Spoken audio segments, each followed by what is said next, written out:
ಅಸ್ಸಾಂ, ಮೇಘಾಲಯ, ಪಶ್ಚಿಮ ಬಂಗಾಳ ಮತ್ತು ಸಿಕ್ಕಿಂ ಸೇರಿದಂತೆ ಹಲವು ರಾಜ್ಯಗಳಲ್ಲಿ ಇಂದು ಭಾರೀ ಮಳೆಯಾಗಲಿದೆ ಎಂದು ಹವಾಮಾನ ಇಲಾಖೆ ಮುನ್ಸೂಚನೆ ನೀಡಿದೆ. ಅರುಣಾಚಲ ಪ್ರದೇಶ, ಬಿಹಾರ, ನಾಗಾಲ್ಯಾಂಡ್, ಮಣಿಪುರ, ಮಿಜೋರಾಂ ಮತ್ತು ತ್ರಿಪುರಾ ರಾಜ್ಯಗಳಲ್ಲೂ ಸಹ ವ್ಯಾಪಕ ವರ್ಷಧಾರೆ ಸುರಿಯಲಿದೆ ಎಂದು ಐಎಂಡಿ ತಿಳಿಸಿದೆ. ದೆಹಲಿ, ಹರಿಯಾಣ, ಚಂಡೀಗಢ, ಜಮ್ಮು ಕಾಶ್ಮೀರ, ಆಂಧ್ರಪ್ರದೇಶ, ಕರ್ನಾಟಕದ ಕರಾವಳಿ, ಕೇರಳ ಮತ್ತು ಕರ್ನಾಟಕದ ಉತ್ತರ ಒಳನಾಡಿನಲ್ಲೂ ಗುಡುಗು, ಸಿಡಿಲು ಸಹಿತ ಭಾರೀ ಮಳೆಯಾಗುವ ನಿರೀಕ್ಷೆಯಿದೆ ಎಂದು ಹವಾಮಾನ ಇಲಾಖೆ ತಿಳಿಸಿದೆ. ಈ ಮಧ್ಯೆ ಅಸ್ಸಾಂನಲ್ಲಿ ತೀವ್ರ ಪ್ರವಾಹ ಪರಿಸ್ಥಿತಿ ಉಂಟಾಗಿದ್ದು, ನದಿಗಳು ತುಂಬಿ ಹರಿಯುತ್ತಿವೆ.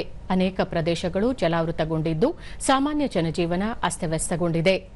ಕೇಂದ್ರ ಆರೋಗ್ಯ ಸಚಿವ ಜೆಪಿ ನಡ್ಡಾ ಅವರು ಇಂದು ಅಸ್ಸಾಂನಲ್ಲಿ ಪ್ರವಾಹ ಬಾಧಿತ ಪ್ರದೇಶಗಳಲ್ಲಿ ವೈಮಾನಿಕ ಸಮೀಕ್ಷೆ ನಡೆಸಿದರು.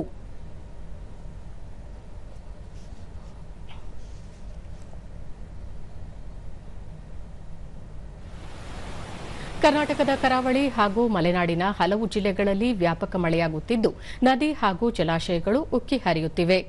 ಕಾವೇರಿ ಜಲಾನಯನ ಪ್ರದೇಶ ಹಾಗೂ ಕೊಡಗಿನಲ್ಲಿ ಮಳೆ ಮುಂದುವರೆದಿರುವುದರಿಂದ ಕೆಆರ್ಎಸ್ ಜಲಾಶಯಕ್ಕೆ ನೀರಿನ ಒಳಹರಿವು ಭಾರೀ ಪ್ರಮಾಣದಲ್ಲಿ ಹೆಚ್ಚಾಗಿದೆ.